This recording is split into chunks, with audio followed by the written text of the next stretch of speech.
Thursday, it's the 24th of April. It's another episode of Gamepod. I'm Ben, and I'm And I'm with Kash. sorry, yeah, Sorry, and I'm Cash, and we I'm need with to Ben. polish these intros up. Um, and I think I've got something to say to you, Kash, that I didn't tell you earlier. I've got to say happy birthday. Thank you very much. It's 30 years young. Yeah, I couldn't believe it when I saw it pop up the other day on Facebook saying that you're 30. Yeah, I still don't feel it to be fair. I'm still in my 20s. I'm still 18 if I'm. I still feel 13, and yeah, man, it must be worse for you. I sound like such a dick saying this, but I feel I feel like it feels like really odd have friends and myself approaching 30. Yeah, it's. I I don't know. When I s- was kind of in my youth, I never thought 30 would. I don't know. You have a different impression of what you're going to be like at 30. You're going to be kind of an adult. You're going to be kind of settled and mature, and I'm like maybe one of those things. I So still feel like I'm 13. yeah, definitely. But no, it's good. Thank you very much. I had a very quiet affair with my missus and my little one. Just family, close. Yeah, family. I've never been a big fan of kind of birthday parties and going out and stuff. I think I've become way too jaded at this age.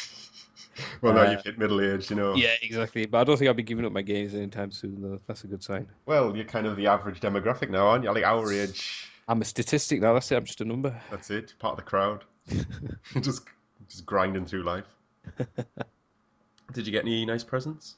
Um, money. Nobody knows what to get me That's anymore. the best present. Yeah. It's got quite a bit to be fair, man. I was like, yeah, this is quite good. It's a And it's a big it's a big birthday. It's a big occasion. yeah, mum and dad gave me 100 quid, so that's not bad. You know what I That's mean? They're getting on a bit. No offense, mum and dad, but I want to kind of that much. I think for my 15th or my 20th birthday, I only got like 10 or 20 quid, but it's good to kind of see them, rise with inflation. So that's nice. just yeah, it's good. So I bet you can't wait for your 40th to see who you might get like good. Probably retire with the amount of money I get on that day. Yeah, so I completely forgot. I kind of saw the message pop up after the fact, and I was like, I'll just wait till the podcast to say happy birthday. That's fine. It makes a bigger difference to all the reams of text messages and Facebook pokes and whatever I get these days. So, Yeah, yep. it kind of. I always feel like it's kind of washes over me a little bit. If you get if you get like thumbs up and thanks and congratulations on Facebook. Yeah, I mean, what I try to do is I have to do it. Yeah, actually, that's reminding me is anyone who's kind of written a message, I write one back just to say, "Oh, thanks," because it's kind of more personal that way. I don't like kind of just saying, "Hi, how are you? I've spoken to you in like 3 years, but happy birthday." Yeah, I know it's fucking. I like to kind of that intimacy. I So usually do it to people like close friends that I maybe haven't spoke to in a while because they live away or something now. But yeah, like I get like likes and stuff off people who I worked with 7 years ago and only had a vague relationship with then. yeah, it's. I'm sure there's some studies being done about the autonomy of the human nature when it comes to like advanced social media and just kind of not giving a damn about who people are, but just following orders on a machine. I mean, how many of those people really know you? And if it genuinely was your birthday, it could be kind of anything. You know what I mean? Yeah, it's fucking crazy. But Yeah, let's not yes, go too philosophical. Shall we? yeah, 30 years old after all, and I haven't got much you're awake living on time left. you're Yeah, living on borrowed time now. Is that what you're exactly. saying? That's it. Yeah, midlife crisis. I just think this is like the ageist podcast now. We just obviously don't like people as they're getting old. It's like the Logan's Run of podcasts. Is it 30 when in Logan's Run, or is it 4? I think it is 30, isn't It's it? 30, it's 30, I'm pretty sure it's 30. Yeah. I think you're spot on there. So like after this podcast, you're going on the run. That's it. That's it. Get it started now.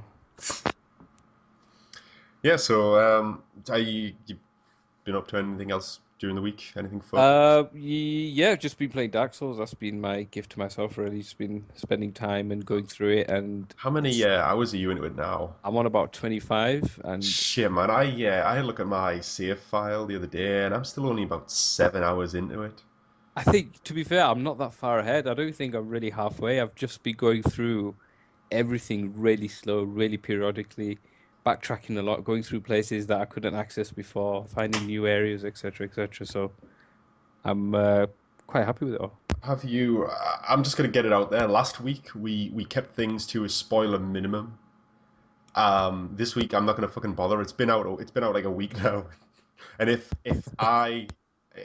you're still behind me, after my lack of time to play this game, then too I bad. hope not. I really hope not. I mean, we'll have to kind of discuss where we are later on, maybe. Well, But have you fought the Crystal Sage? yes.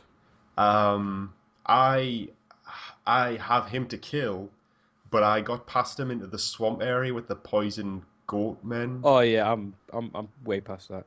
Yeah, I thought you would be, but I But think the kind I of think I spent a good maybe 3 4 hours in that area because it's a it fucking kind of nightmare. goes off to a tangent. I mean, it's a big swamp. Don't kind of get me wrong, but there's also a tower that you can climb, and there's stuff there as well. I've done the tower. Well, I have found the tower, joined the Covenant in that tower, which has then extended my time in that area because of the mechanics of that Covenant, Oh yeah. constantly grabbing me away from my main game.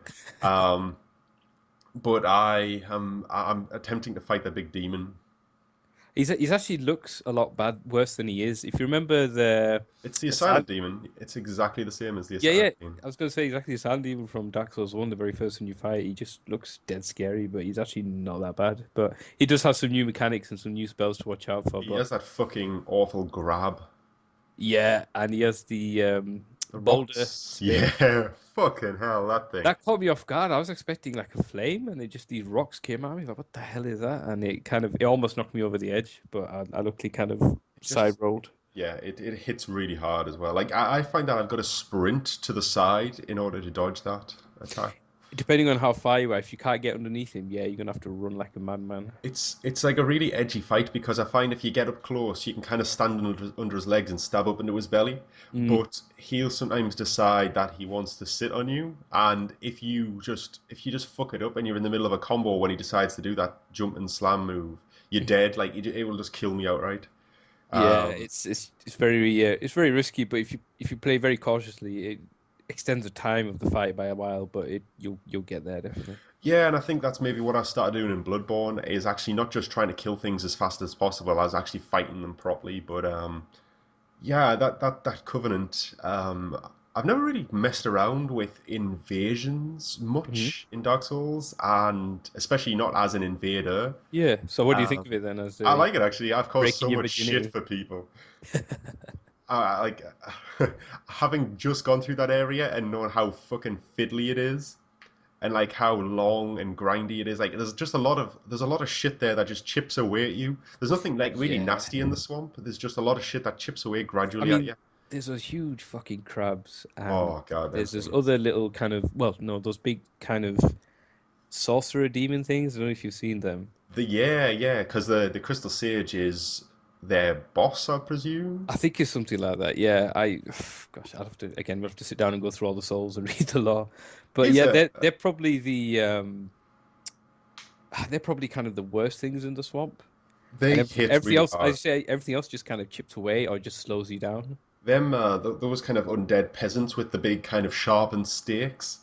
Yeah. They Oh yeah, yeah. are a pain in the arse. Like they look so pathetic, but they're a real pain in the arse. Yeah, they can turn pretty damn quick, you know. Like I was trying to flank a couple of them, and he just turned around and stabbed me. I was like, "Oh, bloody hell! I wasn't expecting that." And And so I had to kind of, when they charge at you, if they connect with that ability, that charge counts as like 3 or 4 hits. yeah, it eats your stamina, so you have to be very. I mean, even if you roll, they can turn very quick, as I was saying. So you have to kind of roll forward and to the side, so it's best not to lock on. It's weird. And you've got those beasts and crucifixion beasts. Yeah, they're not fun at all, are they? No, Like, they're like something out of Bloodborne. I thought these are like the beast men from Old Yarnum. Like yeah, they reminded me a lot of them. There's a few things in this game actually that I feel like you carries look on like from you've been Bloodborne. pulled from Bloodborne. Yeah, it kind of well, depending on your outlook, gets worse or gets better as you play on the game. It's really good though. I like how they've kind of incorporated elements and stuff that worked in Bloodborne and brought in here. I've I haven't seen anything yet, but it'd be nice to see like maybe a weapon or a homage to a weapon The Saw in Bloodborne. Cleaver. Yeah, I would have really liked that, but I haven't seen anything yet. No, I'm not sure if you will necessarily. I think they're too busy plugging everything from other Dark Souls games into this. Yeah, it's wishful thinking, I think, but it would Um, be nice. but yeah, it's been a week. I've not got to play it long. I was away. I was up in Glasgow visiting a friend over the weekend. Oh yeah, you said. Um, so I didn't get a chance to play it much. But the time I have had, I've really enjoyed it. I've not really found myself getting too frustrated yet. But as I mentioned the Crystal Sage before, actually, and one thing I wanted to ask, I kind of stumbled upon a theory, and now that I've got up to the point of the Crystal Sage, I kind of like that. But all the wizards in that swamp area wear kind of big hats, Yeah, and they're reminiscent of Big Hat Logan, the sorcerer from the original Dark Souls. yeah, yeah, And there was some kind of theory going around that the Crystal Sage is Big Hat Logan, but like a hollowed version that's been like just lost his sanity after all these years. I don't really know yeah. much about Big Hat Logan, but I quite like the fact that at That least the that's kind of carried hats. on. Yeah. Um, I can neither confirm nor deny that rumor, but I know the answer. Oh, really? You've Yeah. actually it actually tells you, does it? Not in kind of uncertain terms, but I mean, I had that theory when I was going through the game, and it was then answered for me later on as I kind of carried on. So, I mean, that's all I'll say at the moment for you. But yeah, it's really good. Yeah, loving it. I was absolutely enjoying it. I'm But starting to mess around with different weapons and like two-handing and things like that. I've never really done that in Dark Souls before. yeah, it kind of gives you that. I think the FP, the focus point system, enables that a lot more actually. The weapon arts are amazing. Like they're really useful. Some of them are, I mean, for some situations and some enemies, they are fantastic. And like you say, you might have one or two weapons in your backup just to kind of think, oh yeah, this enemy's coming around the corner. I'm going to switch to this, take him out, and then go back to like my main one. Yeah. And it works pretty well. And I've got like a bow that it's kind of a low level bow, but the weapon art behind it is really good because it kind of knocks people off their feet. And Is it the longbow you've got? yeah, just a standard longbow, Because and it is a longbow's weapon art where you can basically do like a shield breaker, like you basically fire through it's I people's think guard.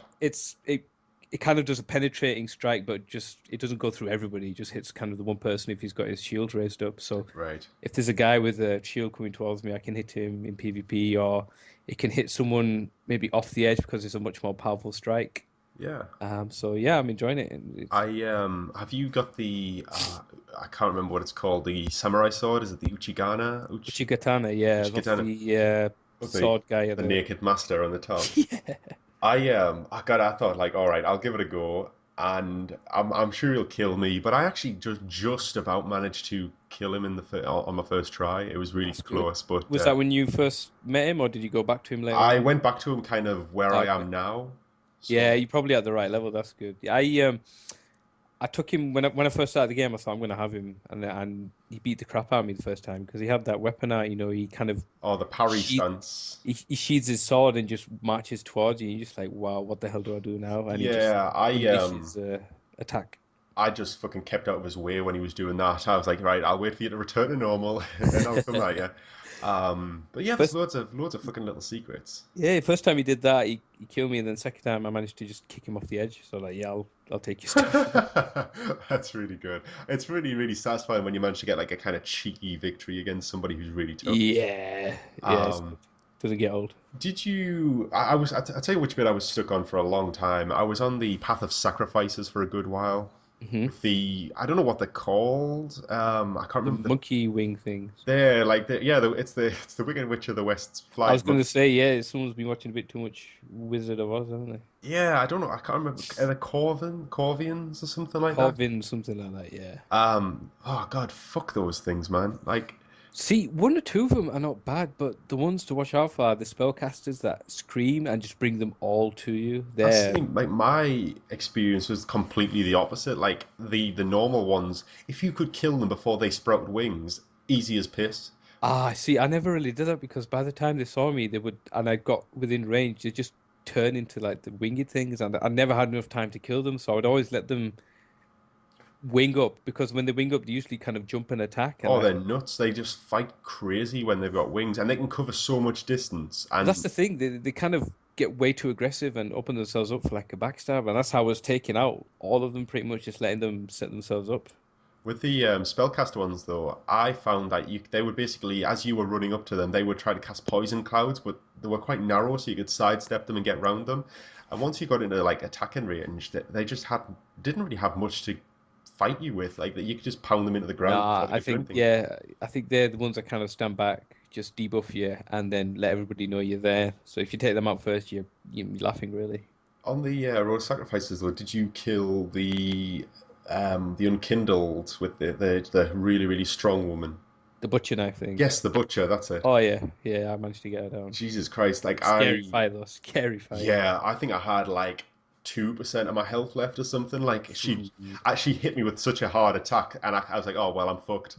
I I didn't thought, realize that the weapon until I got it regenerates your health. So I got her down. I was like, "Oh, nice!" And then she beat the crap out of me, and she had half her health back. I was like, oh "What the hell just really? happened?" Yeah, yeah. I'm not strong enough to use it because I think it requires like something crazy, like 28 strength or something. Yeah, I'll have to look at it. I can't remember off the top of my head. I think it is one of the traditional kind of heavier strength weapons. Yeah, for the warrior class two-handing it or something like Yeah. that. But it's meant to be a really cool weapon if you like heavy hitting things. It's meant to be really powerful. I think the health regeneration, if it stacks with you upgrading it, it'd be a fantastic weapon to use, I think. God, yeah, it'd be like a bloodborne weapon with Yeah. the rally mechanic. I love that mechanic. Yeah, I think you would. I think it'd be very good to have. Um, but I rolled knight at the beginning of the game because it's fairly balanced and it's got decent defense.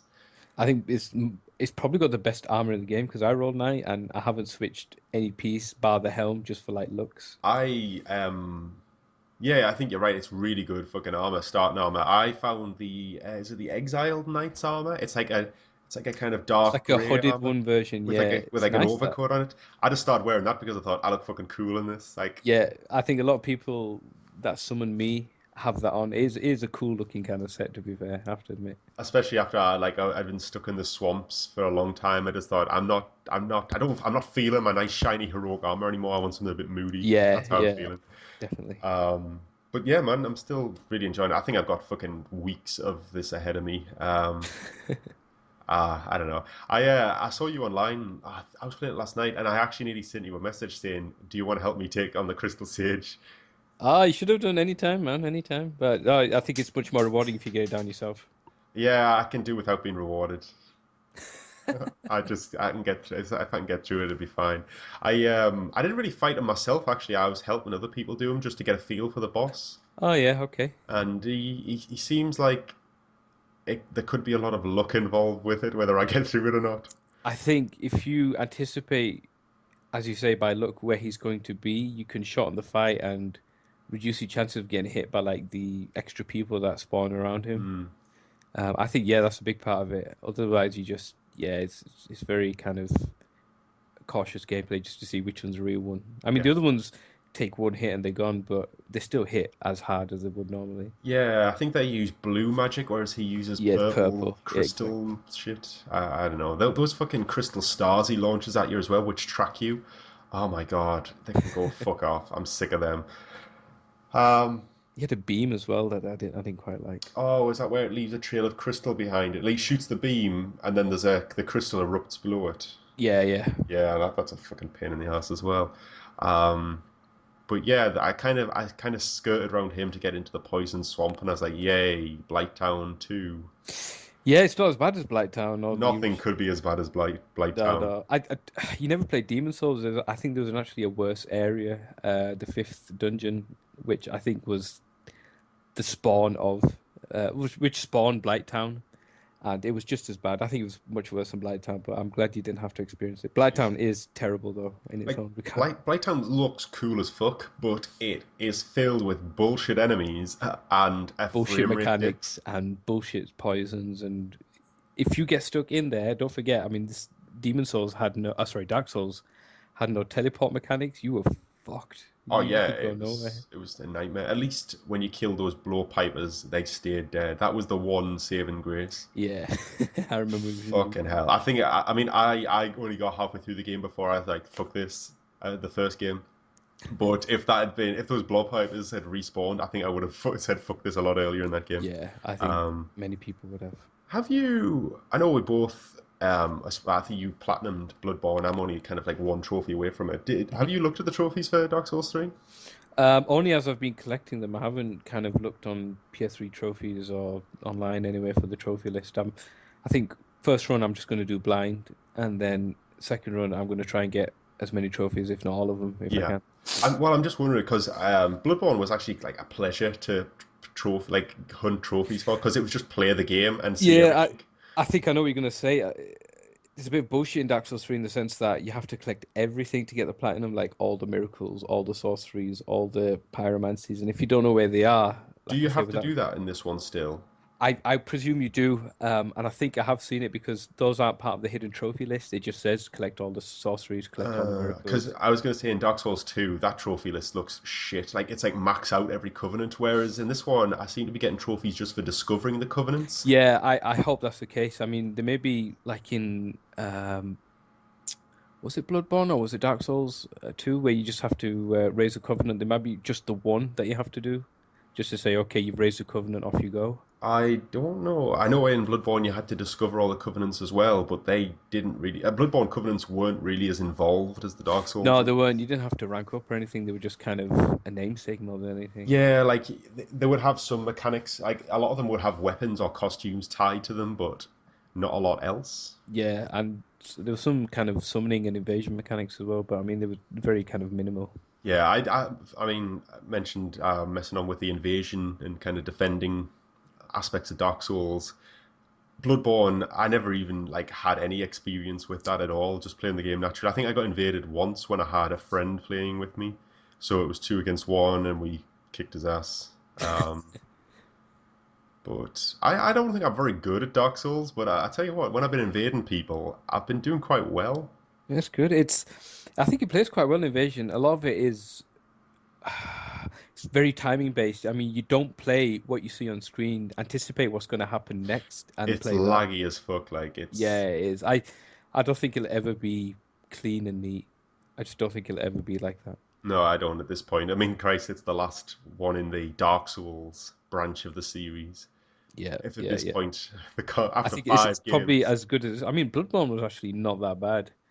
I think Dark Souls just seems to be running on the Dark Souls 2 netcode, which I don't know if that's better or worse, but it still works much better than it did in Dark Souls 1. And the backstab mechanics, I think, work pretty well. Like you'd get ghost stabs in Dark Souls 1. You just be facing a guide, and all of a sudden you'd be getting backstabbed. And oh yeah, I that's part of the reason why I put down the game because I got stuck on Smough and Ornstein, and every time I tried to summon people by turning human, I would get invaded on the way there, and I just never could beat anybody because of lag, and the fact that I'm not that good. But like you're right, I had people teleport 5 feet from 5 feet away to behind me all of a sudden and backstabbing me for full health, yep, yep, it and was very just bullshit. yeah, it wasn't good. So yeah, Dark Souls 3 continues to be the dominant force in this podcast.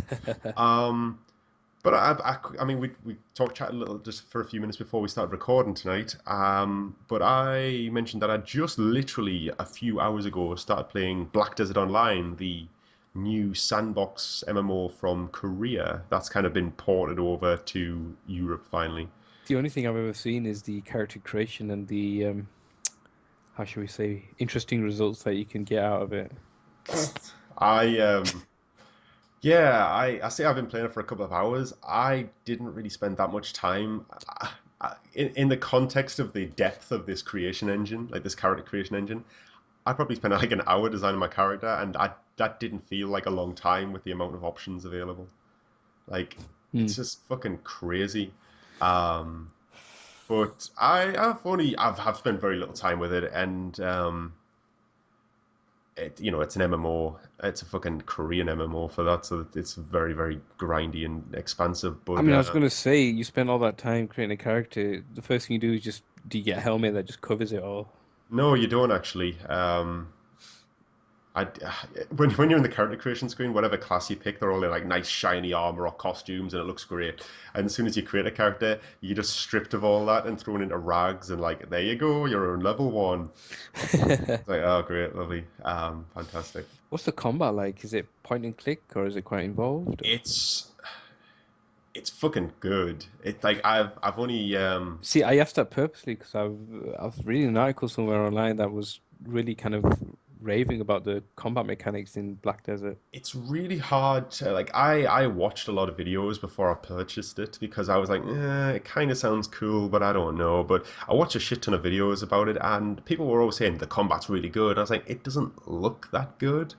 and it doesn't. When you're watching it on a video, it doesn't look very good. It just looks like a lot of flashy mechanics and a lot of jumping around and not really doing much. But when you're playing it, it's weird. It's hard to describe. It's nothing like your kind of typical MMO, which is like you select a target, you press a hotbar key, and you cast a spell or do an ability, and then you press the next one, and blah blah blah. This is like a the camera's kind of like a third person camera rather than a mouse pointer free flowing around the screen, Hmm. and it's kind of like um, the best way to describe the combat system is like a beat 'em up combo system Okay. mixed with a little bit of like how Guild Wars 2 works. Yeah, I remember Guild Wars quite well. Yeah, I really like Guild Wars 2. I thought it had really good combat, but I this is love like the World versus World, but yeah. yeah, it was great. But this feels like it's weird because it's very action orientated. It's all about combos and keeping your combo going. It's very very fluid, very very fast, Mm. and it's kind of So, weird because most MMOs. I played World of Warcraft. I played a bit of WildStar the other year. I played quite a few. I played Guild Wars.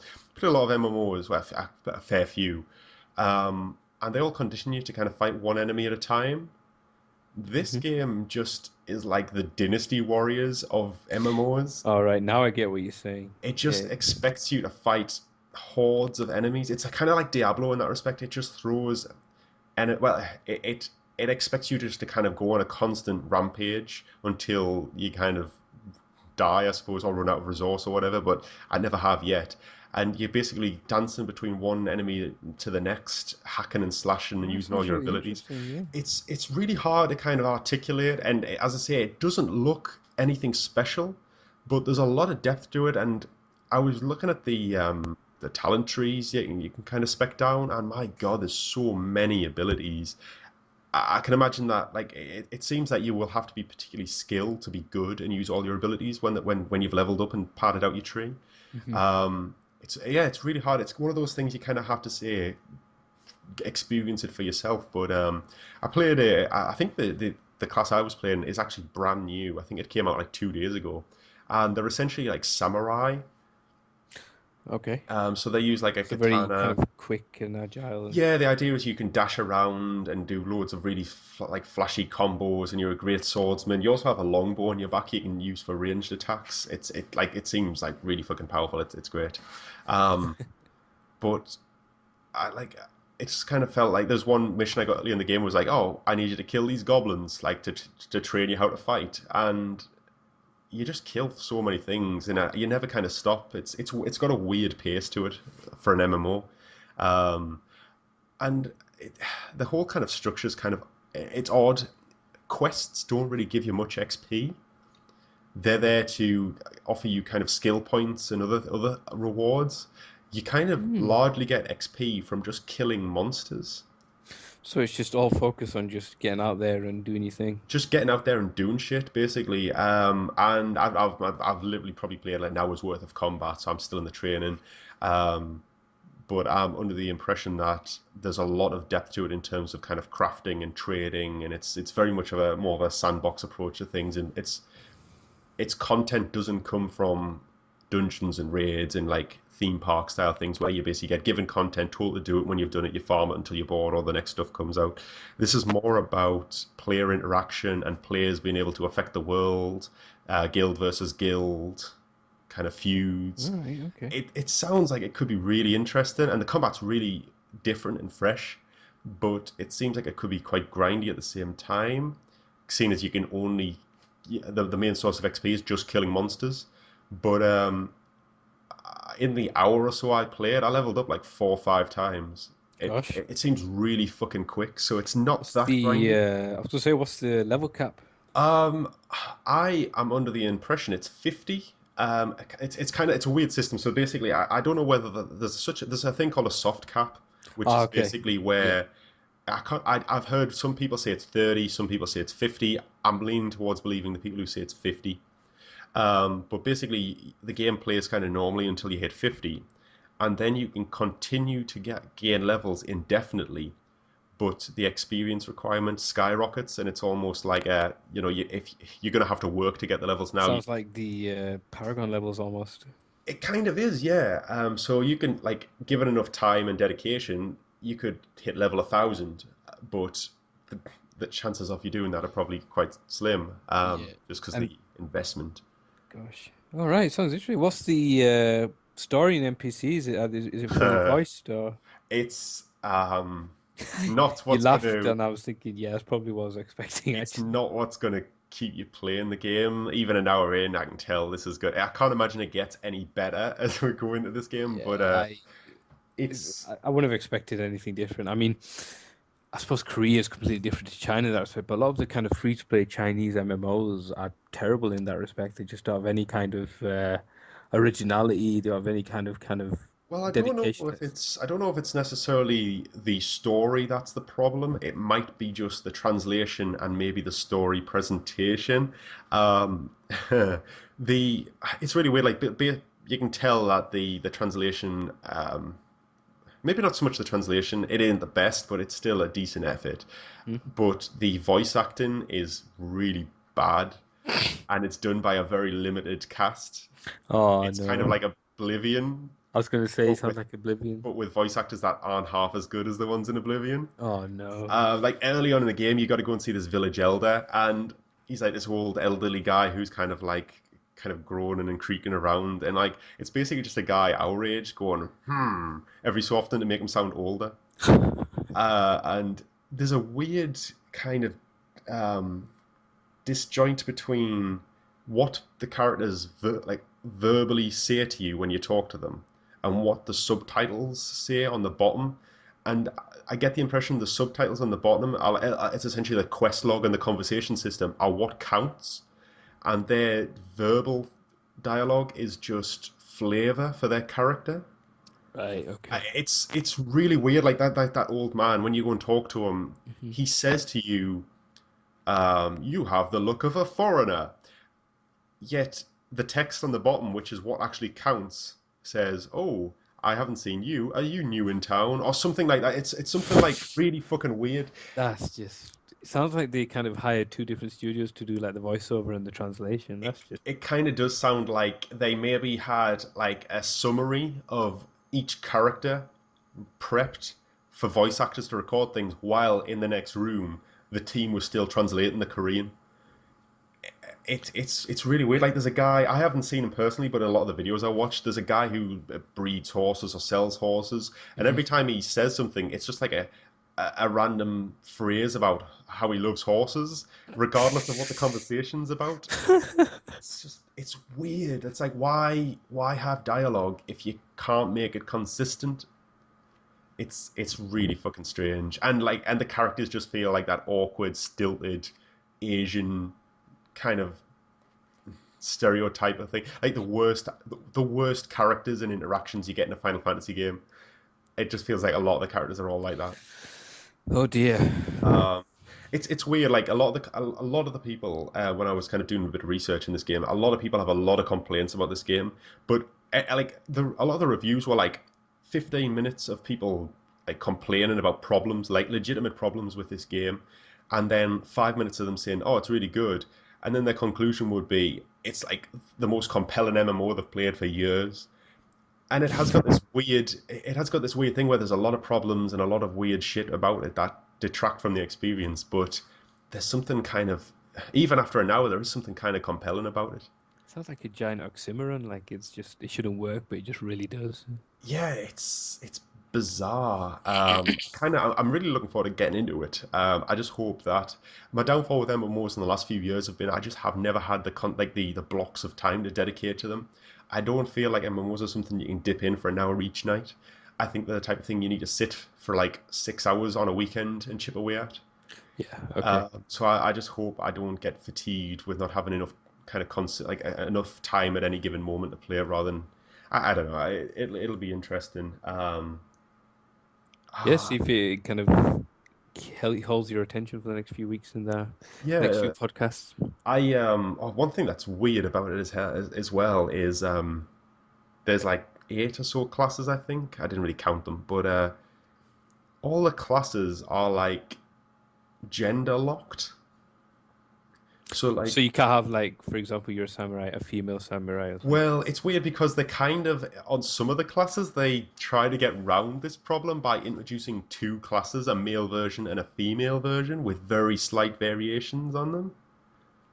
It's like, it's really fucking weird, man. Like, there's a warrior who is basically a white dude who, like a square-jawed white Mm. guy with a big shield and a big sword and plate armor. And that's it. You can tweak how he looks, but you're always going to be playing kind of like that early 30s white dude with a square Yep. jaw.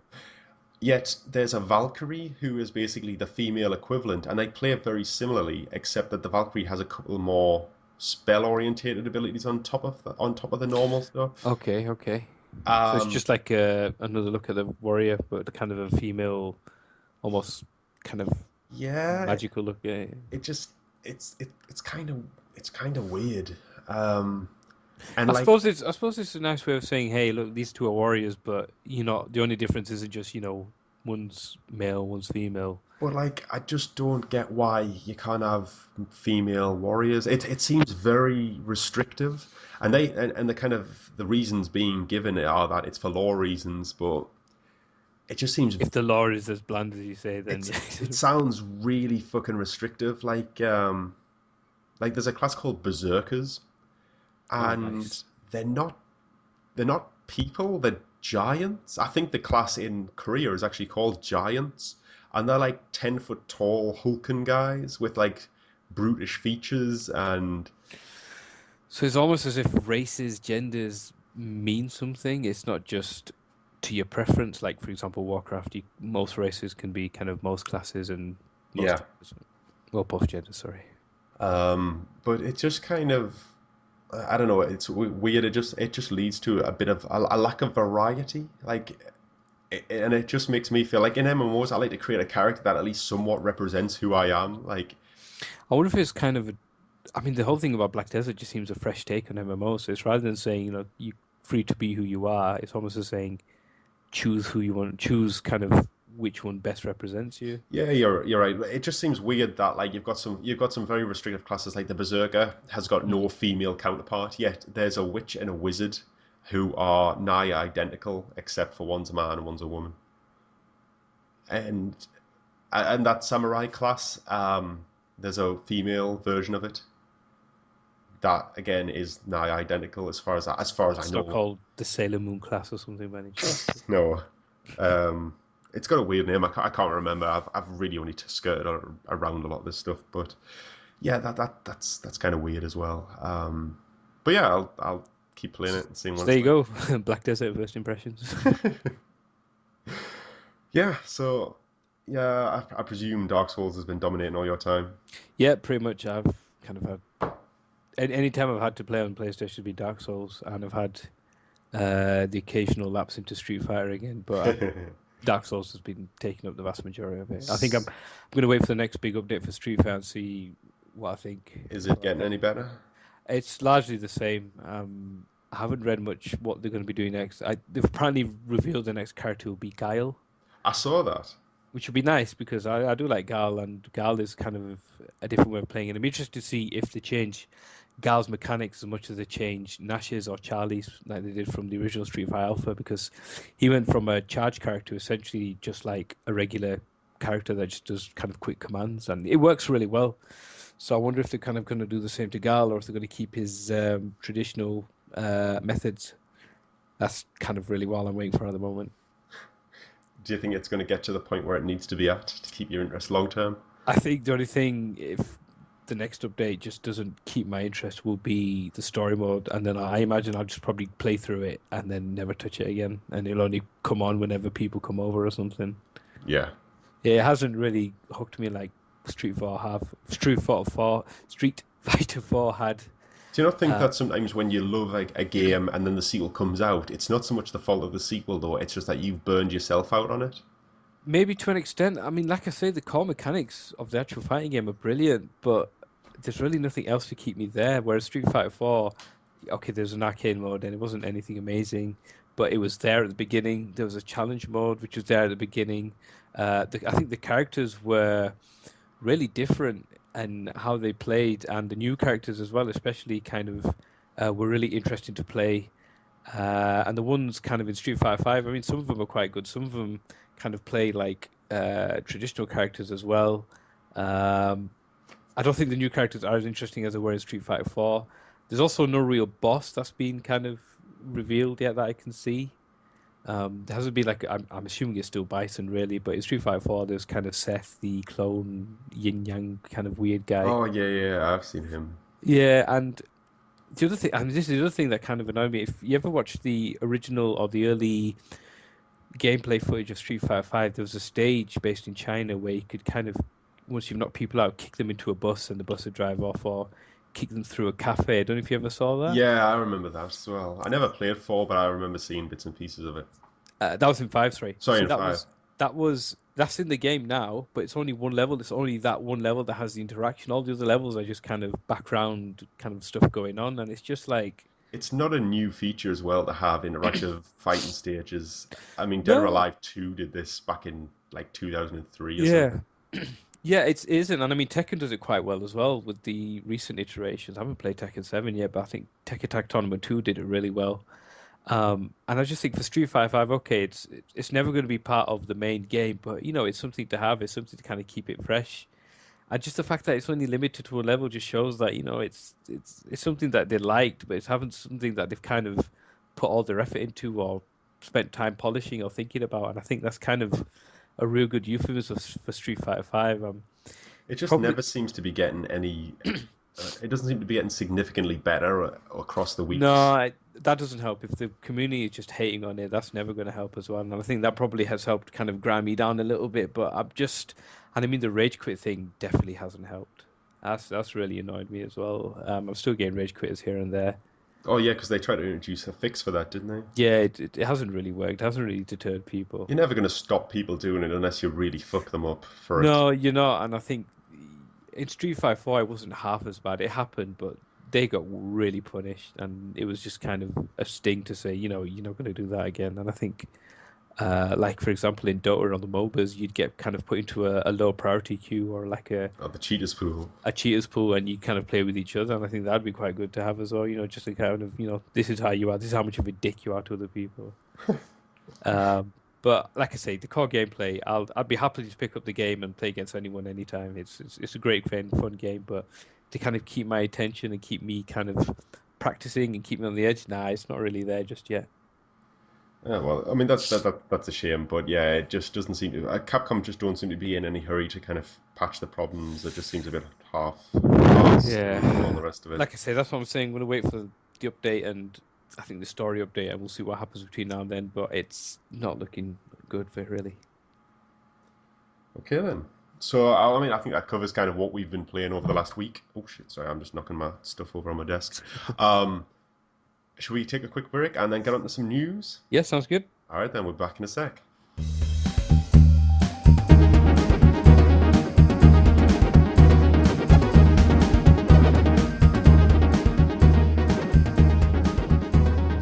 On to the news, on to this week's news. So, we've been talking a lot about Dark Souls, so let's get away from Dark Souls 3 and let's talk about Dark Souls, the board game.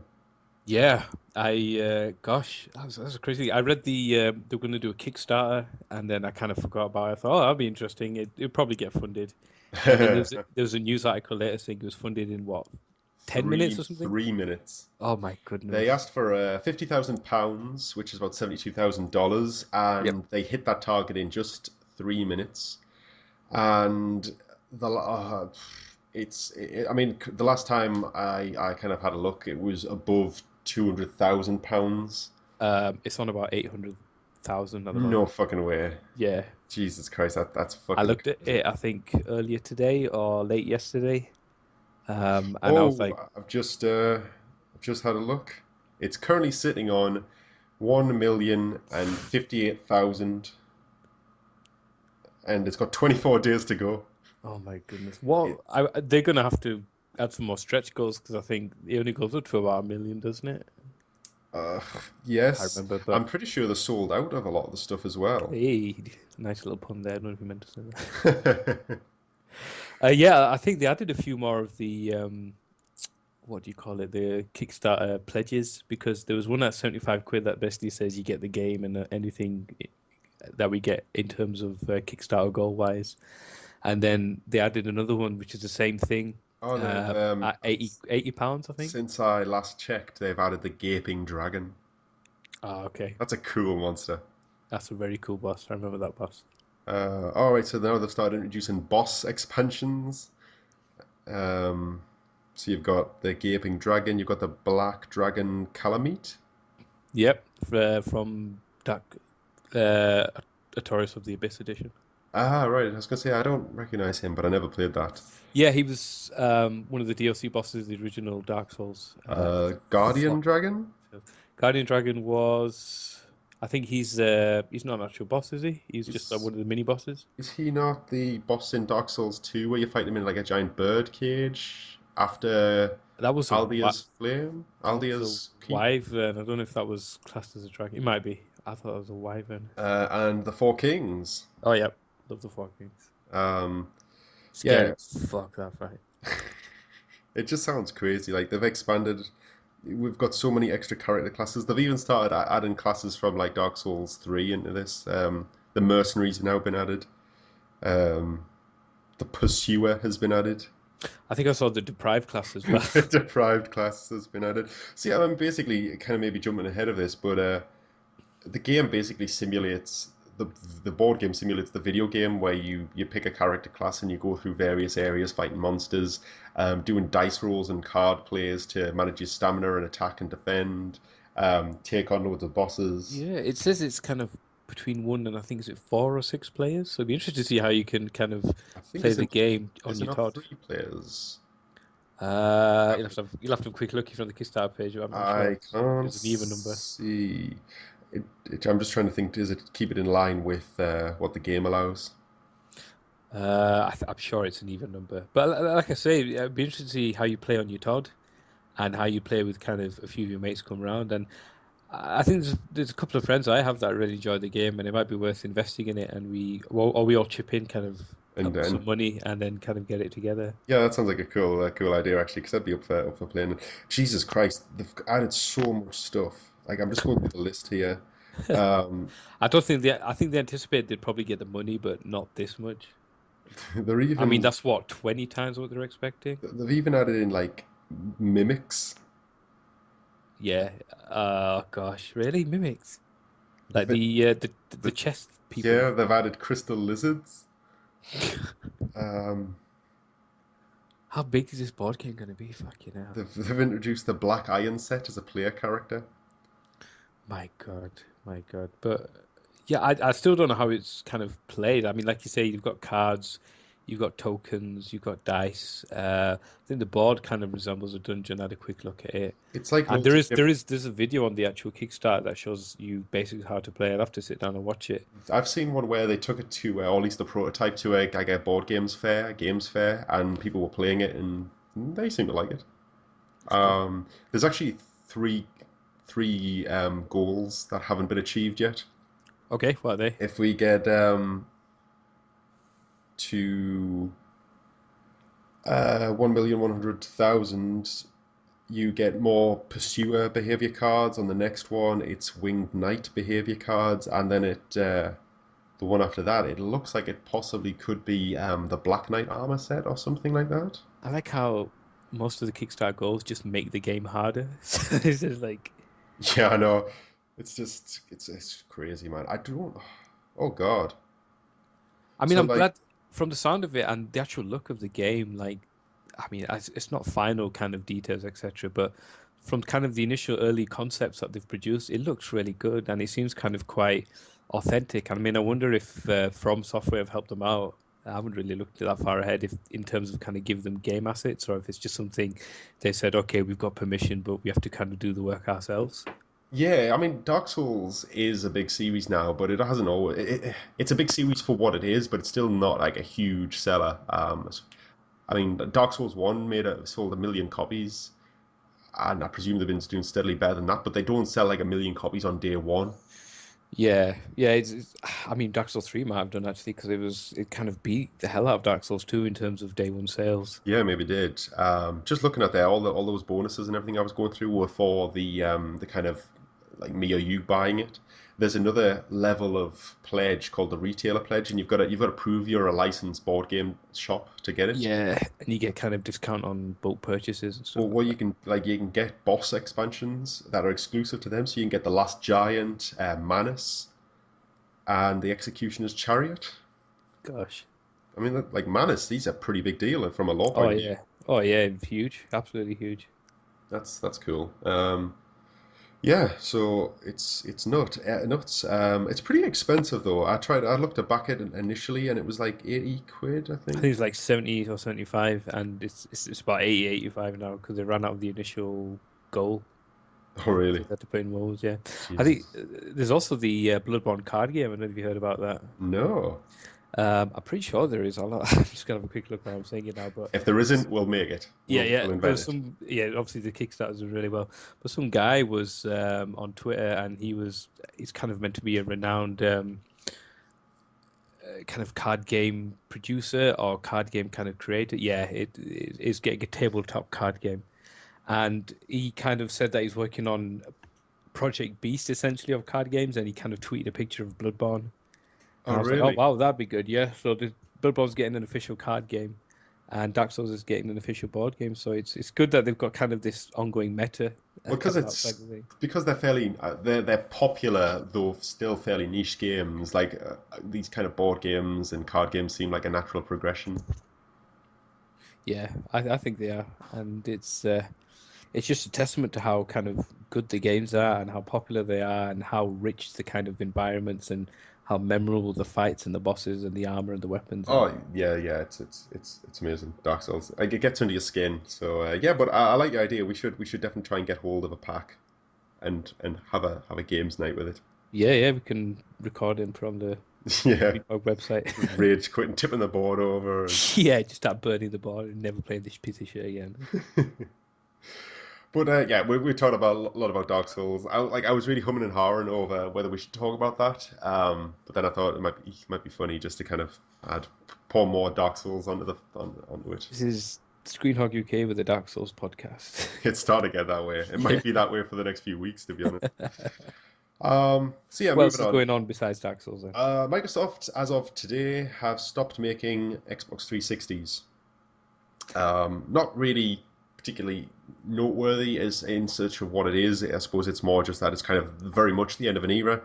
Xbox 360 has been in production for 11 years. Gosh, that's really good, and it's I think they did a lot for kind of the gaming community and like with the Xbox Live service, and they did a lot in terms of developers as well. I remember kind of studying game design at university and developing something on an Xbox using the XNA development platform. God, yeah, I remember that. And yeah, it's tons of fun. And I'm kind of glad that Xbox 360 was so open and so welcoming and kind of very optional as well. Like you didn't really have to have one particular console. You could have like a console without the wireless or a console with God, a there's bigger hard so drive. many fucking versions of that Yeah, they console. were, and it kind of I don't know if it got maybe jumbled towards the end, but I like that if people just wanted to kind of play a game and not worry about a hard drive, they had that option. Yeah, you're right. There were some kind of exceptions, like was it Halo Reach or Halo 4 that needed a hard drive, and there was a lot of stuff towards the end where you could tell like the original core systems were really getting like the shaft. Um, but it was never a huge deal. But this is like the sheer amount they've sold is crazy. 80 million units. 8-0, God. Yeah. It still puts it behind the PlayStation 2, Nintendo DS, Game Boy, PlayStation, and Wii. But But considering it's kind of the latecomer to the party, that's pretty damn good. I honestly think that the Xbox 360 is the console that brought gaming at large to the masses. Like that over the last generation, Xbox 360 and PS3, gaming really exploded, and everybody had a I think console.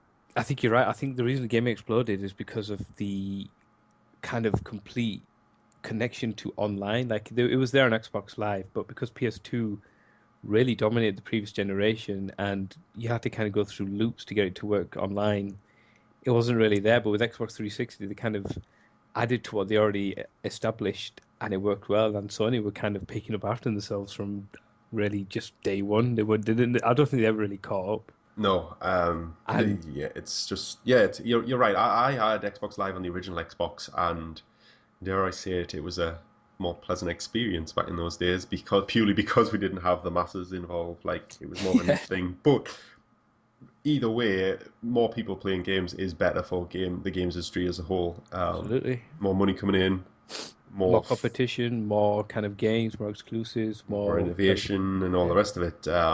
Like a lot of people complain, and I suppose I've probably done this as well. Probably still do this. A lot of people complain about the kind of mindless blockbuster games like Call of Duty that are released annually, but the fact that they can exist and we can also get games like Journey and things like that, I think it shows like that the games industry is expanding rather than anything. Like it's yeah, if you don't like the formulaic AAA games that get released year in year out, you don't have to play them. Whereas maybe back a generation or two ago, you basically had a lot less choice on yeah. what was available to play. So yeah, I just thought that was kind of worth noting. The kind of end of an era. I had about 4 or 5 different Xbox 360s because of what we mentioned, all the different models that were available. Um, Wasn't just because you got Red Ring then. my original, I had a launch premium, which I think was like the mid. It was no, it was like the top tier one. I had one of those. It died after about 2 years. Got a core to replace it. Um, when the Elite came out, I was like, I want a bigger hard drive. I'll get the Elite. My Elite disk drive started playing up, so I got the Slim.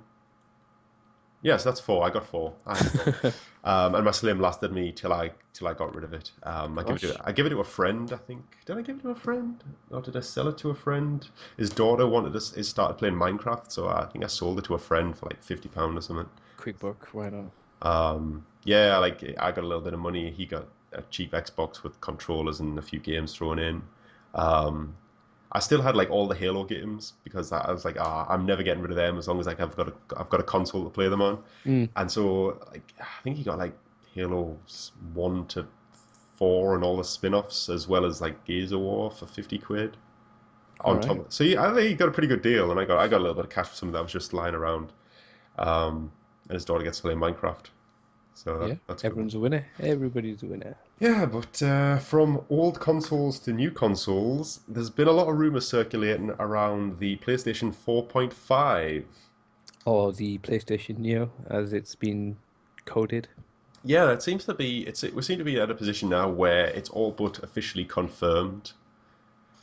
Yeah, I mean, the sources on all the gaming websites are kind of saying this is like the most reliable source that we'll ever likely to get. It's almost as if, Mr. Yoshida himself is just saying, actually, don't say it's from me, but this is what's going on in the back door. And they all kind of seem quite uniform on what the PlayStation 4 Neo, or the Neo, if you want to call it, is going to kind of deliver. And Yeah, it's quite interesting what's kind of been, I guess, proposed. well, was it earlier this week that there was kind of some official developer guidelines released for the Neo and what you can and can't do when developing for the Neo? Yeah, I read that. It's good that they're kind of doing it like this. They basically they've said whatever do you do for the Neo, you gotta do for the PS4. So you can't have PlayStation Neo exclusives. It Yeah. has to be on the PlayStation 4. You basically can't segregate the two systems. I mean, it basically sounds like the PlayStation Neo is a PS4 with more RAM and a beefier hardware all round, so that it can push 1080p native and 60 frames a second as standard. Hmm. But essentially, it is playing PS4 games at a higher standard. That Yeah, seems exactly it's what it it's is. not like kind of a very, very new console generation or anything like that. It's the same generation, just I guess upgraded. Yeah, And I think it's interesting because I don't know about you, I've got a few friends and even some family that do nothing but wait for like the PlayStation Slim, and they've been doing that since like the original PlayStation. They brought out like the PS, I think it was a one or something, or the PS. yeah, the yeah, because the original PSX, sorry, the original PlayStation was called PSX, Yep, and then there was a PlayStation One. which was kind of a really cute, curvy little It thing. was a lovely little thing for the day and Sounds like age, like, we're talking about woman there, but yeah, it was a cute little thing with like kind of really cool buttons and you and could get the little LCD screen to stick on it. yeah, yeah, you could, It and was somewhat portable for like that day. absolutely, and it was kind of small. And it would fit into like little nooks and crannies. It was And cool. then a PlayStation 2 Slim as well. Oh my I had God, a that few. was so small. Like that was you could have put that on a bookshelf. That was tiny. It was really quiet as well, if I remember. I never had one, but I've got a friend who he doesn't really play a lot of games Mm. anymore. But he plays enough that he usually buys a console eventually. And I don't think he's like your friends who specifically wait for the Slim. I just think he waits for consoles to be cheap enough that he'll splash on one, and he usually gets I the think Slim. there is a part of that in kind of my friends' understanding, but a lot of them just say, "Ah, I know they're going to bring out a Slim, so I'm just going to wait and then get it then." Yeah, I And I think think me and that's their you are kind of far understanding. too eager to wait. Yeah, way too eager beavers to do that. And the PS3 Slim, I didn't like that as much because I like the kind of the buttons work differently on the fat PS3. If you remember, it was kind of like a touch thing, I had a fat PS3.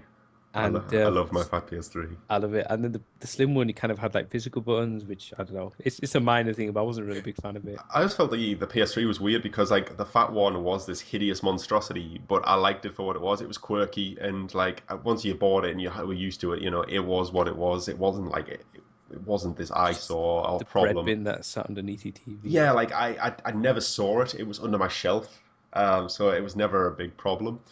But the first Slim they did, I thought that was a genuine improvement. I thought that looked really nice. But the third version, I thought that was a backward step. I didn't think it looked half as nice as the second one.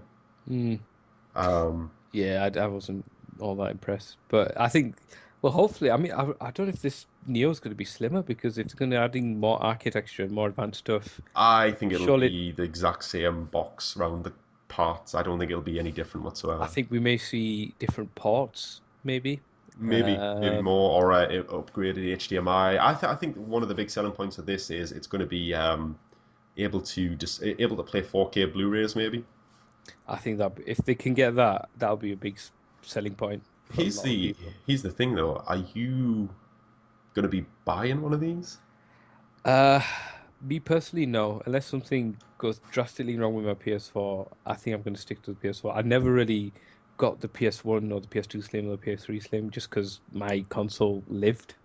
But It's I mean that's fair enough. But those were just like for like replacements. This is an upgraded well, system. yeah, exactly. It's kind of a great system, and it kind of sets an interesting precedence because it's almost as if the consoles now are keeping up to date with kind of PC architecture and PC upgrades and Well, actually, such. this leads me. This wasn't the news story I was actually going to bring to the table. The news story was that there'd been a recent interview with Yoshida, the president of Sony, and kind of him and the guy were just chatting along. And one of the questions was like, what does your PlayStation 5 plans look like? What does it look like in its current iteration? And he came back, Yoshida came back saying, oh, well, that's what you're presuming is if there's going to be a PlayStation 5. Uh-huh. And this could be bullshit. We've heard all sorts of this kind of crazy shit in the past, but I started thinking about this, and I was wondering what would the possibility be that Sony are looking at things like cell phones and tablets and realizing people will buy upgraded hardware that runs on the same platform year in, year out. Um, like I've had an iPhone since the original iPhone, and every 2 years I get another one Hmm. through contracts and all the rest of it. I think it's kind of leaning towards that, and I wonder if they kind of natively say, so we're going to have this one OS now that we're just going to update, and the game is going to have to be compatible with a version of that OS. So like And as yeah, you buy, as you say, versions of PlayStation or whatever, you can then play games in that fashion. so we mentioned before the documentation for developing for the PlayStation 4 and the Neo is basically they have to work on both systems. But what happens in 2 years' time when the next PlayStation comes out as an upgrade on the Neo?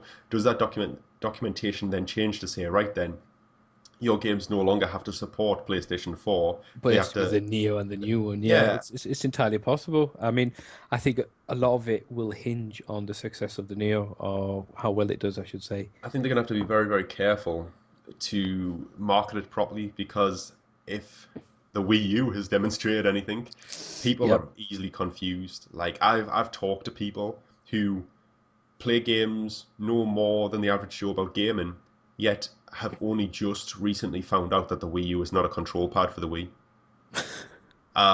Like I'm not kidding. I had that conversation with somebody not too long ago, and I was like, Gosh. really? Like, I I mean, but expected is it? better. I was going to say, but is it their fault? I mean, is Well, there not the I kind don't of think it people like is. you and I who keep up to games and news and information? If they're only going on like what they see in the Argos catalog, they look and say, "Oh, Wii U, it sounds like the Wii upgrade." Is it just a control pad because it's essentially looks like the same console, etc. It's just a rounder version of the Wii with a TV screen control pad. Yeah. Yeah, it's crazy. So I think Sony going to have to be very careful. Um, and I also feel like they maybe have realized that PlayStation 4 isn't the best thing for VR, and they need a machine out there that can is capable of plugging I VR was more going to say efficiently. because VR is quite demanding, and if they can meet, I mean, sorry, in terms technically demanding and kind of architecturally demanding in terms of kind of computing power, and if they can meet that better on PS Neo and maybe kind of, make bundles with the Morpheus, I think it could work out quite well. I think That'd be because an expensive bundle. it'd be very expensive. I think we're looking at close to a grand. But that like this kind of puts me in a bit of a quandary as well because I think it was last podcast, maybe the podcast before that. I was saying like I'm well up for buying a Morpheus, but maybe not on launch, but certainly like maybe 6 months down the line. Mm, But now I kind of feel like I'd be more inclined to spend that money on a Neo because I can continue playing games in the format I always have and like at a just at a upgraded better version, yeah. rate, better graphics, better frame rate, rather than spend it on this kind of somewhat gimmicky new thing, I which mean, this is the thing. Virtuality sounds, in terms of kind of what we could get and achieve, amazing. But what I've seen so far in terms of the Vive hasn't really kind of interested me or caught my attention, and it just seems to kind of be, as you say, very gimmicky. There's only maybe one or two pieces of software that are like, wow, this is actually really kind of fun and interesting. I mean, not that I've used any VR, but the best VR games that I've seen demos of and videos of still seem to be a little bit gimmicky in that like Yeah. you can look around corners in a stealth game or and like by moving your head and turning your body. I don't know. So I would almost be more tempted to say, right, instead of a Morpheus, I'll get a Neo and see how Morpheus plays out. And in the meantime, I'll play Dark Souls in 60 frames a second, you know? Yeah. I've always thought virtual reality, how it should start out is to augment normal games, like proper games, like your Uncharted and stuff. So you get like a game for the PS4, and there's like a VR option with it, and it just kind of augments the game, and then that kind of picks it up. And I mean, even that is kind of quite gimmicky to an extent, but I think if you're going to be buying those games anyway, having a Morpheus with it kind of enhances the experience and kind of shows what the capability of, can be done. Yeah. But I mean, regardless, I think this is going to be a really interesting E3. Oh yeah, I was going to say expect to be fireworks at E3. I think even Microsoft hinted that they were going to release a one console that's Elite or Well, Slim or something. they were, and then they weren't, and then they were, and I don't know. I like I say, watch this space at E3. I think we're gonna do an E3 podcast definitely. Yeah, definitely.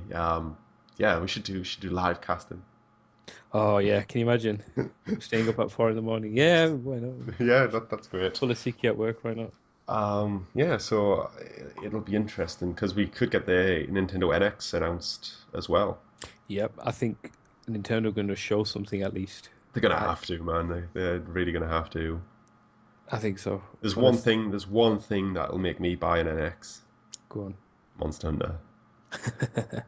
Oh well, no. There's two things: Monster Hunter or like a fully fledged Pokemon RPG on home console.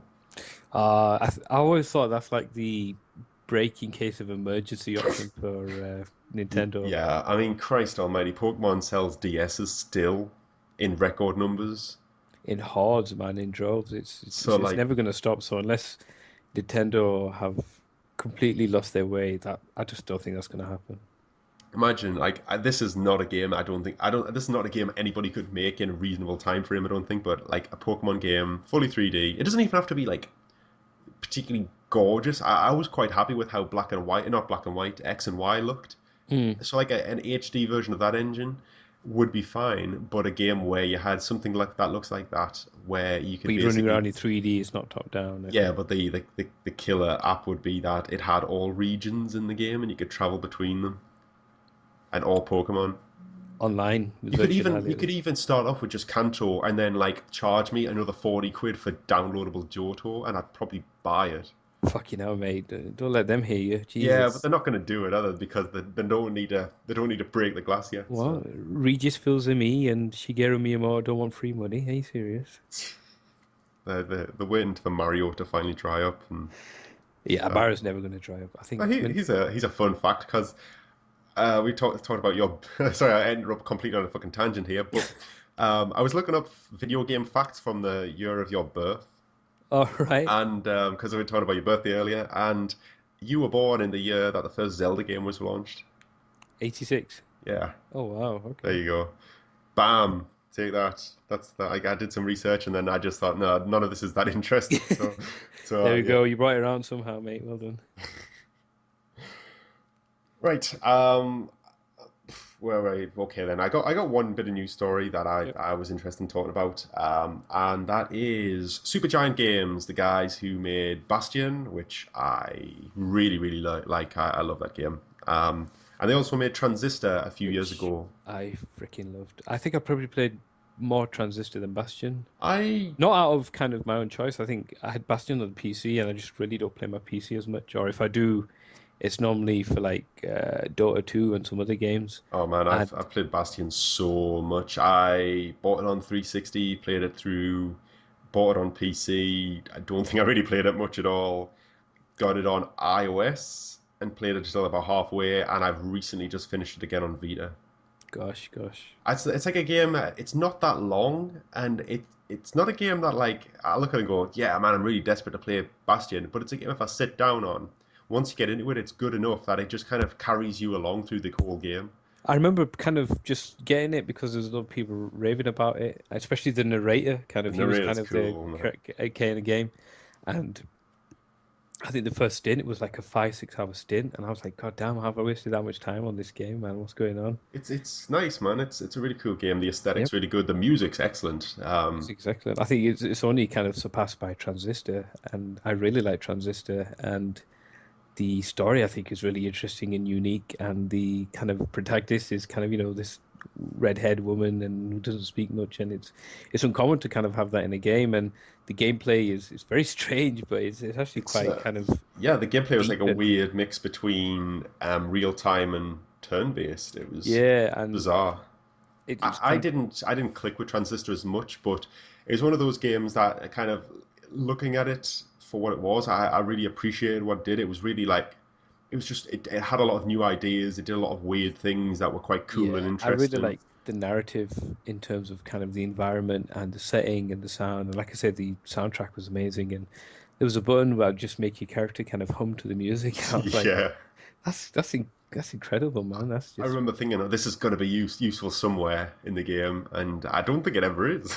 I it's not, and it's that's what's brilliant about it. It doesn't have to be everything on your pad doesn't have to have a meaning. Sometimes it just kind of takes you away to somewhere else. I But mean, it's Supergiant Games, I mean, they just make cool, interesting little games. And one of the kind of main guys at Supergiant Games is Greg Cavasan, who was one of the editors or one of the writers for GameSpot, kind of back in its heyday. Like when I was a teenager and GameSpot was the big game site, him and Jeff Gerstmann, who's now at Giant Bomb, they were oh, the big Gertzman Gate, yeah. reviewers at that site. And I like Jeff, but I always preferred Greg.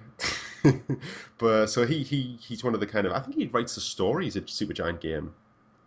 Wow. Um, so yeah, I mean basically the news story itself is they've announced Pyre. It's due out next year on PlayStation 4 and PC. No further details on the release date. I don't think Supergiant Games tend to rush their games. I think they very much take their own time and release them when they're ready. Yep. But essentially, it's a party-based RPG where you are trapped in like a a hell type situation. You're found by this kind of caravan of misfits who are looking to take part in this kind of mystical competition, and called the Rites. And whoever wins the Rites can return back to the land of the living. And the general gist seems to be it's going to be very story driven, very character driven, interacting with your party members, deciding who gets to go back to the land of the living and who doesn't. Um, Sounds interesting. I saw the trailer, and immediately the kind of art reminded me of, as you say, Bastion and Transistor. It seems to kind of hold that same aesthetic. The It's art a cl- styles are always like they always have a kind of common thread amongst them, but they all have their own individual slants on it. yeah. I Like they all think look distinct enough that you could look at it and say that's a Supergiant game, but it's not the same game as the previous two. It's going to be something new. yeah. So I have not really any clue what it's going to be like, but I can imagine it's probably going to be good, and I imagine the story's going to go in some really interesting directions. So I'm really excited about it. Yeah, I can't wait. I'm going to see what the reviews say. Apparently Supergiant Games are taking Pyre to PAX East, which is happening later this week. So it might even be happening now, seeing as it's Thursday. Gosh, okay.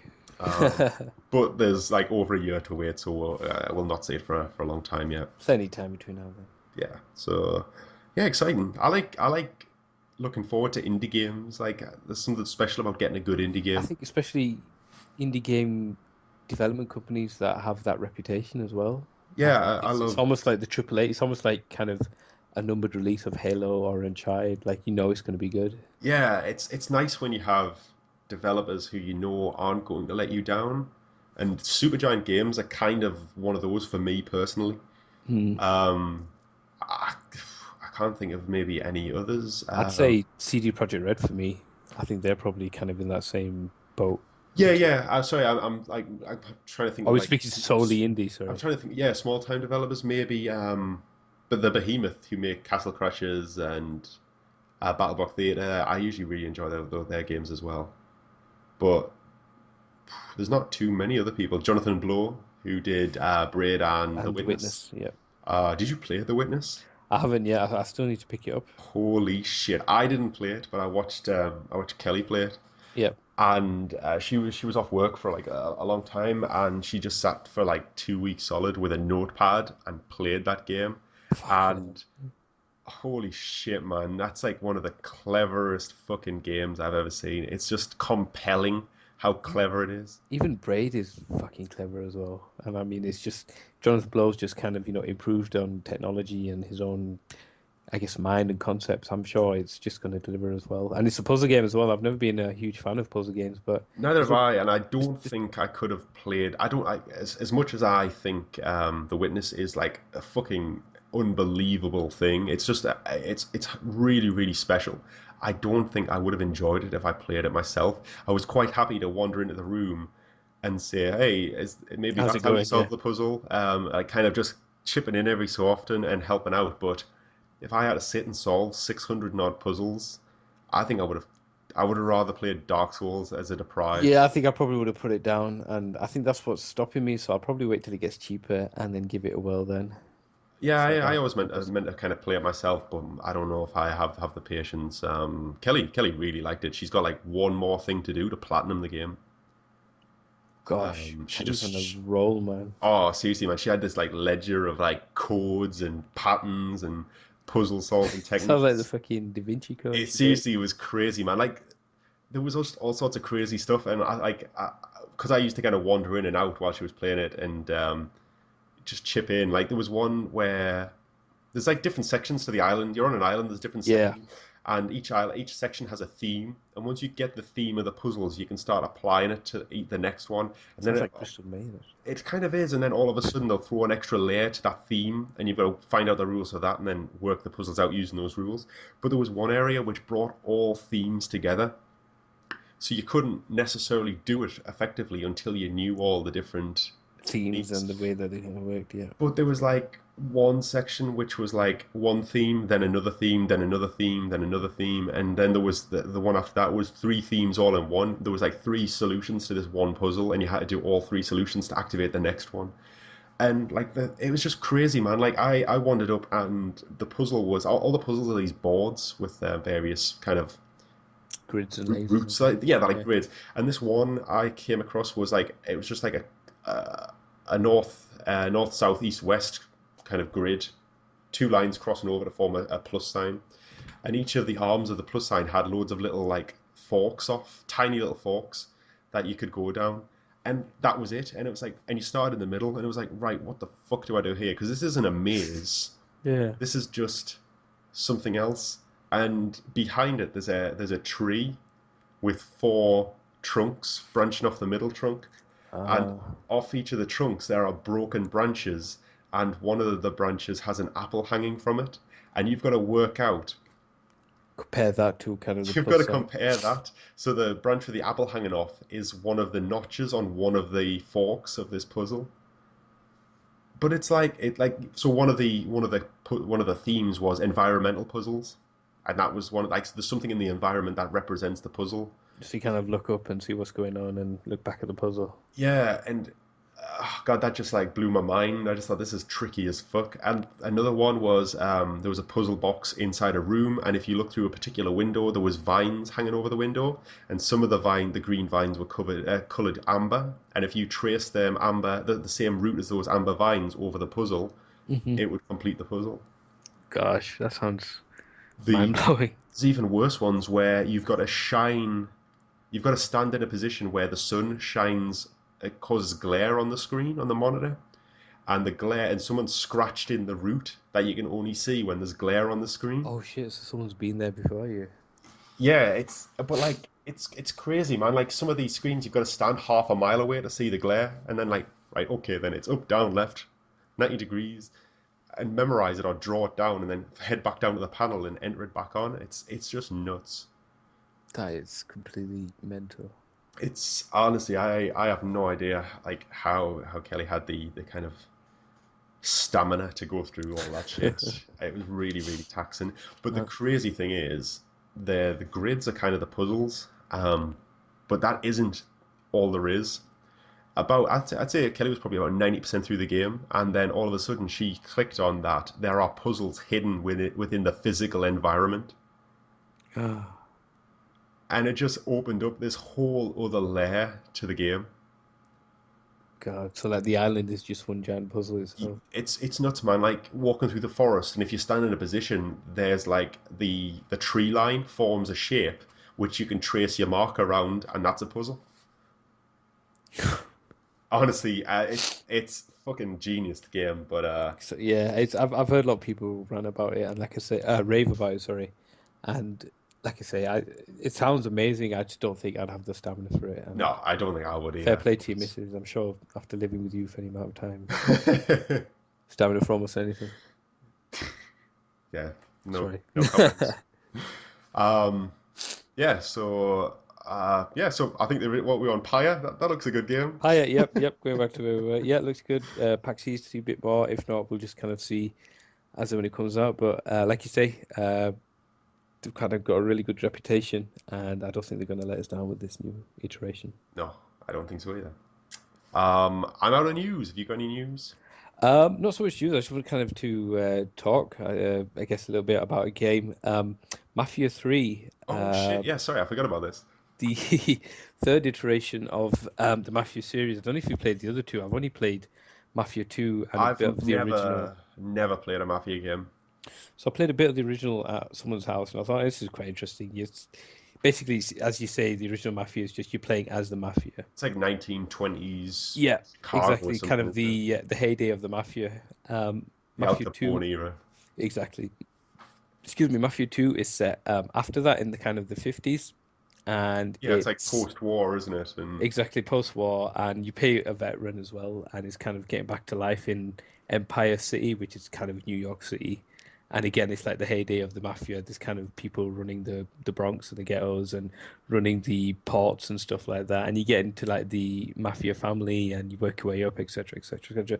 And it's interesting again because you kind of you're playing as the mafia, you're playing as the gangsters, the bad guys, but there's kind of all quite deep in terms of story, in terms of loyalty, in terms of family, in terms of dirty dealings and sort of stuff, and being forced to do things that maybe you don't want to do. And then Mafia 3, when I heard they announced it and they released a trailer for it, it completely turns everything on the side because you're essentially yeah, fighting the mafia. yeah, the Mafia are the villains. It's almost like civil rights. The game, Yeah. So Mafia have taken over kind of Southern America, New Bordeaux, which is, I think it's a Louisiana city. like New Orleans. Yeah, New Orleans like city. And basically you're again this veteran coming back from the I Vietnam was War, gonna so it's set say in he the looks 60s. very Vietnam. coming from the 60s. He's black as well, so black South American, not black, black kind of Southern State American, I should say. It's kind of an interesting choice of protagonist. It's not just, someone who's kind of been hard done by in New York City from the mafia. And it's kind of him getting his revenge on the mafia after they kind of do him over. And as I say, I saw that original trailer and I thought, oh, that's interesting. And I've seen a bit of gameplay and they look good. And the thing about the Mafia games is they don't do anything groundbreaking and they don't do anything especially fantastic, but they do things that kind of, are fun, are Yeah, engaging, are solid, quite good. solid GTA clones. Yeah, yeah, exactly. You've got kind of decent driving mechanics and the shoot mechanics and the voiceovers and the story actually kind of holds up really well when kind of put under scrutiny and even just kind of in terms of the fun factor. But then they released a trailer called I think it's the One Way Road trailer. Yes, because this is what I saw earlier today. This is the first time I've seen anything of this game. And it just blew my mind. I think I've been watching the trailer and the music. This Son of a Preacher Man, is it Dusty Springsteen or Dusty Springfield? D Dusty Springfield. Springfield, sorry. I've been listening to that song over and over again just because of the trailer, and I think it just fits so well with the aesthetic of the game and It the setting. looks cool. I was struck by the fact that as you said before, you're playing as a black guy in the 60s. Yeah, It feels like it's this weird grindhouse type feeling to it because of that. yeah. Like, he's going on his revenge because of some kind of Fallout with the strange. Mafia or Yeah, something. Yeah, like it did grab my attention. I've never played a Mafia game, so I've got no kind of affinity to this yeah. series. And I think this, if you haven't seen the trailer, please go watch it. One Way Road, as I say, and just kind of see how you feel. Even if you haven't seen any kind of Mafia games before, even if you played the second one and you thought, I'm not interested in the third one, just have a look at it because I was kind of really taken aback by how well the trailer's put together and the choice of song. And I mean, you could probably turn that into a film just based on kind of what they're showing you. And If I nothing think the else, sorry, the game looks gorgeous. Like, it game looks looks really great. good. The facial animations, if they're going to be in game, look fucking fantastic, actually. I Yeah, I really just like thought, the kind of the way they worked, and I'm sure I recognize one of the actors in one of the roles as well. And I'm going to have to go and look on IMDb and see if it really is him. oh, really? But it looks like they kind of spent a lot of time and effort into kind of getting this story and feeling right. And I think I might just have to pick it up now. And it's been announced kind of it's coming out later this year. And I really enjoyed Mafia 2. And one of the protagonist from Mafia 2 actually is kind of a lieutenant or a sidekick in Mafia 3. I've been kind of reading up a bit about it. Oh, And really? because it's set 20 years almost after the original game, he's kind of like a shadow of him for himself. And I guess he kind of wants to maybe get back at the Mafia or something. So it'll be interesting to see how that plays out as well. And like I say, I've only just known this in the past week because this trailer has kind of kindled my interest in the game all over. Yeah, I didn't even know they were making a Mafia 3 till I saw this trailer, but you're right, it's an impressive trailer. It looks really, really good. So yeah, I'll be keeping my eye on that one. I might pick it up. Yeah, yeah, sounds good. Cool. So, Anything else? no, I'm out of news. I think we've talked or we've want to talk about. I just want to kind of bring up that and the Neo. I think we've both had a good rant about both. Yeah, as we like to do. Okay then, so that brings us to the end of this episode. Should we just get out of here? Yeah, I'm gonna go play some more Dark Souls, surprisingly. Ooh, I've got that or Black Desert to play. Choices, choices. Yeah, so yeah, probably Dark Souls. Yeah, so this has been another episode of the Gamepod. Remember, you can follow us on Twitter at ScreenHogUK. We're on Facebook. We're on YouTube. Please subscribe. All the podcasts go up on there. We're on iTunes. Remember to subscribe through there to get these delivered to you directly.